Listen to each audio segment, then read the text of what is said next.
जय गुग्गा पीर बाबा की। आज मैं गुग्गा पीर की आपको पूरी कथा सुनाऊंगी और इस दिन हम क्या बनाकर खाते हैं और अगर व्रत रखते हैं तो इस दिन क्या खाते हैं।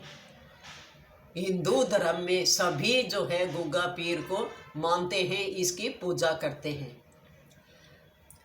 ये इनका जन्म देवीय शक्ति से हुआ था।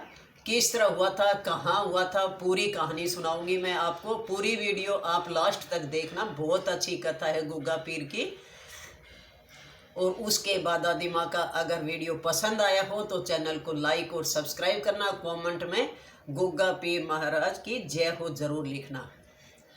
कहते हैं कि इनकी माता के कोई संतान नहीं थी और फिर इन्होंने गोरखनाथ जी की पूजा करी थी। कहते हैं कि दिन रात इनकी माता गोरखनाथ जी की भक्ति करती थी और फिर उनके आशीर्वाद से गुग्गा जी का जन्म हुआ था। और उनके नाम पर ही, गोरखनाथ के नाम से ही इनका नाम जोड़ा गया था। जैसे गुग्गा पीर गोरखनाथ से जुड़ा हुआ है। उन्होंने एक फल दिया था इनकी माता को खाने के लिए कि ये फल खा लेना और फिर तुम्हें पुत्र रत्न की प्राप्ति होगी। और उसके बाद इनकी माता गर्भवती हो गई थी और गुग्गा जी का जन्म हुआ था। ये पूजनीय भी है और एक महान योद्धा भी है। कहते हैं कि लड़ाई करते हुए इनकी मृत्यु हुई थी। इनका जन्म राजस्थान में हनुमानगढ़ जिले में हुआ था और वहाँ पर अब जहाँ पर इनकी समाधि है वहाँ ये गोगा मेड़ी के नाम से मशहूर है। गोगा मेड़ी में ही 1 महीने तक वहाँ मेला भरता है। मेरा गांव भी गोगा मेड़ी के पास ही पड़ता है। 1 महीने तक मेला भरता है। और इनकी शादी यूपी में हुई थी। यूपी में शादी हुई थी, इसलिए यूपी वाले पूरे महीने तक आते हैं गोगा मेड़ी पर। वो उनकी भी बहुत ज़्यादा मान्यता है। लेकिन नवमी जो है 2 बार आती है, दोनों बार ही पूजा की जाती है। क्योंकि नवमी के दिन, जिनको नवमी बोलते हैं, नवमी, उस दिन इनका जन्म हुआ था, इसलिए उसी दिन से इनकी पूजा की जाती है।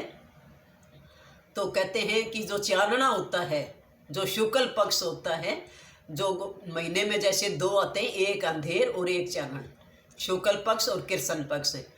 तो यूपी वाले सारे जो है शुक्ल पक्ष में मानते हैं नवमी को। लेकिन मेले में पूरे महीने आते हैं। कुछ पैदल भी आते हैं, कुछ वैसे भी जो है अपनी ध्वजा लेकर गाड़ियों का साधन कर करके भी आते हैं। तो बहुत ज़्यादा वहाँ लाखों श्रद्धालु आते हैं, इतनी भीड़ होती है। और उनके फिर चादरा चढ़ाया जाता है, घोड़े की सवारी होती है गुग्गा पीर की। और हनुमानगढ़ डिस्ट्रिक्ट के पास जो गोगा मेड़ी गांव है वहाँ पर इनका मेला भरता है। नौर और भादरा के बीच में गोगा मेड़ी पड़ती है। कहते हैं कि वहाँ पर एक छड़ी है जिसका बहुत ज़्यादा महत्व है। कहते हैं कि गुग्गा पीर की इसके अंदर पूरी शक्ति है। जो भी उसकी पूजा करके आता है, कहते हैं वहाँ पर जाकर जो कुछ भी वहाँ पर जाकर मांगते हैं वो हर इच्छा उनकी पूरी हो जाती है। इतनी मान्यता बताते हैं उस छड़ी की। और इतना मेला लगता है कि वहाँ पर लोग भूखे रहकर भी गुग्गा पीर की पूजा करते हैं। पीर की इनको उपाधि मिली थी, गुग्गा इनका नाम था और पीर की इनको ये उपाधि मिली थी। कहते हैं कि दूसरे राजा से युद्ध हुआ था, इनकी जो गायें थी वो हड़प कर ले गए थे और उन गायों को छुड़ा भी ले गए थे। लेकिन उसके बाद में उस राजा के हाथ से ही इनकी मृत्यु हुई थी और यूपी में इनकी शादी हुई थी। और उसके बाद में कहते हैं कि जो यूपी में शादी हुई थी, एक बार इनकी पत्नी को सांप ने डस लिया था। सांप ने डस लिया था। फिर उन्होंने एक कढ़ाई में तेल को खूब गर्म किया, उबाल लिया था तेल को, और उसके अंदर छड़ी मारते हुए पूरी उन्होंने भक्ति करी। और जितने भी सांप थे ये इतने ज़्यादा क्रोधित हो गए थे क्योंकि इनकी पत्नी के सांप का जहर चढ़ा हुआ था। तो जितने भी सांप थे उस कढ़ाई के अंदर आकर मरने शुरू हो गए थे। उस समय कहते हैं कि जो नागों का देवता था, राजा था, जो वो आकर इनसे प्रार्थना की कि तुम जो है इनको छोड़ दो और तुम्हारी जो है पत्नी है वो बिल्कुल ठीक हो जाएगी। और कहते हैं कि उस नाग ने इनकी पत्नी का सारा जहर जो है खुद ने ग्रहण कर लिया था और वो बिल्कुल स्वस्थ हो गई थी। तो कहते हैं कि सांपों का भी देवता माना जाता है इनको, इसलिए सांपों की भी पूजा करते हैं। ये थी पूरी गुग्गा पीर की कहानी। और ये भी गुग्गा पीर भी जो है गोरखनाथ जी की भक्ति करते थे, दिन रात उनकी तपस्या करते थे। और उसके बाद में इनकी पूजा लोग करने लगे, नवमी के दिन ही इनकी पूजा होती है। और हमारे जो है जो अंधेरा गुग्गा आता है, बाद में जो गुग्गा आता है जो कृष्ण पक्ष में, उसकी पूजा करते हैं। उस दिन दीपक जलाकर पानी का लोटा डालते हैं। इस दिन ज़्यादातर खीर बनाते हैं और नारियल जो होता है वो सबसे ज़्यादा जरूरी होता है। इस दिन नारियल का प्रसाद होता है गुग्गा जी का। पहले तो शक्कर या गुड़ लेकर आते थे, 1.25 रुपये का गुड़ या शक्कर ले आते थे और 1 नारियल ले आते थे और वो फिर सारी जगह बांट देते थे।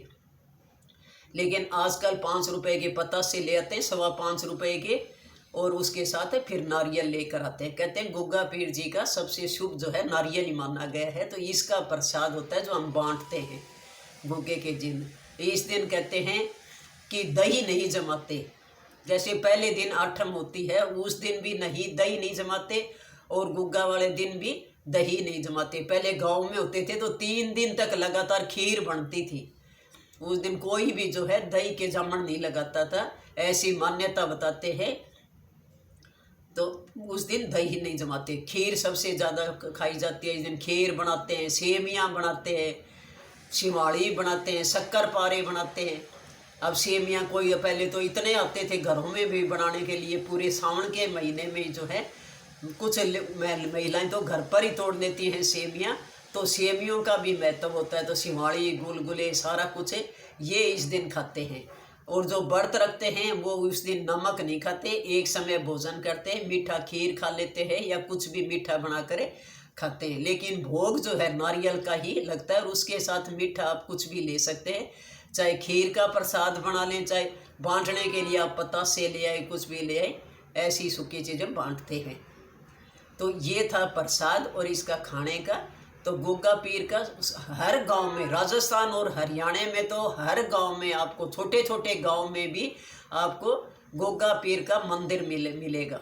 हर गांव में मंदिर है और वहाँ पर बहुत ज़्यादा पूजा करते हैं। कहते हैं कई जगह तो सांप भी निकलते हैं। तो इसलिए सांपों का भी इनके साथ महत्व है। और पीर की इनको उपाधि मिली थी क्योंकि ये एक महान योद्धा थे। इनकी सवारी घोड़ा थी। जो गुग्गा जी थे इनकी सवारी घोड़ा है। जहाँ भी इनकी जो आप घर में भी अगर मूर्ति रखते हैं, वैसे तो कहते हैं कि सभी के देवता माने गए हैं, तो गुग्गा पीर की घर में जो है फोटो जरूर रखनी चाहिए, दर्शन जरूर करने चाहिए। सुबह उठते ही घोड़े के ऊपर इनकी तस्वीर है। और इनकी घर पर जब पूजा करते हैं उस समय भी क्या करते हैं, मैं तो जैसे रसोई में ही धोख मारती हूँ गुग्गा जी की, और वहाँ पर जो है दीवार के ऊपर चौक से या किसी से, जैसे पहले कोयला होता था चूल्हे का, उससे ही जो है वहाँ पर घोड़े की वैसे चित्र बना लेते थे। घोड़ा बना के ऊपर गुग्गा पीर जी की तस्वीर बनाकर वहाँ पर पूजा करते हैं, धूप खे देते थे। ये गुग्गा जी की तो ये होती थी। लेकिन आजकल लोग घरों में कुछ ही ले आओ, लेकिन खीर जरूर बनाते हैं इस दिन। खीर का सबसे बड़ा प्रसाद है। नारियल का भी सबसे बड़ा प्रसाद जो है गुग्गा जी का माना गया है। इसलिए तो जहाँ भी सांप दिखते हैं तो हम दूध जरूर छिड़कते हैं। कहते हैं दूध छिड़कना चाहिए अगर घर में भी सांप दिख जाए तो। इसलिए दूध का सबसे ज़्यादा महत्व होता है। और जब 1 महीने गोगा मेड़ी इनका मेला बढ़ता है, उस समय तो नीला कपड़ा, चादर वगैरह इतना चढ़ावा आता है, बहुत ज़्यादा चढ़ावा आता है। और कहते हैं लाखों श्रद्धालु जो है वहाँ पर धोख मारने आते हैं। और उस छड़ी का भी बहुत ज़्यादा महत्व बताते हैं। अगर आप भी यहीं आसपास के हो कहीं भी, तो ज़रूर गोगा मेड़ी जाकर आना। इन दिनों में तो जो है धोख मारने की कहीं जगह ही नहीं मिलती, बहुत ज़्यादा धक्का मुक्की होता है। आप वैसे किसी भी नवमी के दिन जो है गोगा मेड़ी जाकर आप वहाँ पर गुग्गा जी की पूजा करके आ सकते हैं। मेरे को तो गुग्गा जी की पूरी कहानी का पता है। इनका जन्म तो राजगढ़ तहसील में छोटे से गांव में हुआ था, लेकिन इनके पिता राजा थे तो वो वहाँ गोगा मेड़ी रहते थे। और वहीं पर ही कहते हैं इनकी समाधि बनी हुई है, और वहीं पर ही किसी राजा के हाथ से इनकी मौत हुई थी। और यूपी में इनकी शादी हुई थी। पहले वैसे पूरी कहानी ये है कि कहाँ शादी हुई थी और किस तरह जो है इनका जन्म हुआ था। और गोरखनाथ जी के पूरे भगत थे। और उसके बाद अब गुग्गा पीर जी की सबसे ज़्यादा पूजा की जाती है। तो आजकल तो हमारे भी यहाँ भी अब चानन में भी धोख मारने लगे और अंधेर में भी।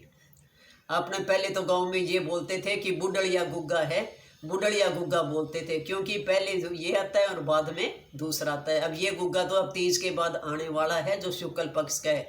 माउस के बाद शुक्ल पक्ष वाला गुग्गा आता है, और उसके कृष्ण पक्ष के बाद है पूर्णमासी के पास जो है ये नवमी का गुग्गा आता है। तो 1 महीने तक जो है गुग्गा जी की पूजा होती है। और वहाँ पर कभी जाओ तो ज़रूर देखना, इतना अच्छा मेला बढ़ता है, बहुत खुली जगह है वहाँ पर, मैदान पड़े हैं, अब तो होटल भी बने हुए हैं आस पास है, सब कुछ आपको वहाँ पर मिल जाता है। और आप देखना कितनी श्रद्धालुओं की भीड़ होती है, इतनी शक्ति है। कहते हैं वहाँ जाकर जो भी कोई अपने मन की इच्छा मांगता है, जो भी मनोकामना होती है, कहते हैं उसकी ज़रूर पूरी होती है। अगर छड़ी के पास जाकर बोलते हैं तो कहते हैं छड़ी की भी ज़रूर पूजा करनी चाहिए। वैसे तो जो यूपी से आते हैं, जहाँ इनकी ससुराल थी, वो लोग जहाँ इनका जन्म हुआ था, राजगढ़ के पास एक छोटा सा गांव है, वहाँ जन्म हुआ था, वहाँ पर भी जरूर जाते हैं, और फिर गोगा मेड़ी जाते हैं उसके बाद में। तो पूरे महीने तक इस तरह मेला बढ़ता रहता है। किसी भी दिन आप जाकर आप इनकी पूजा कर सकते हैं।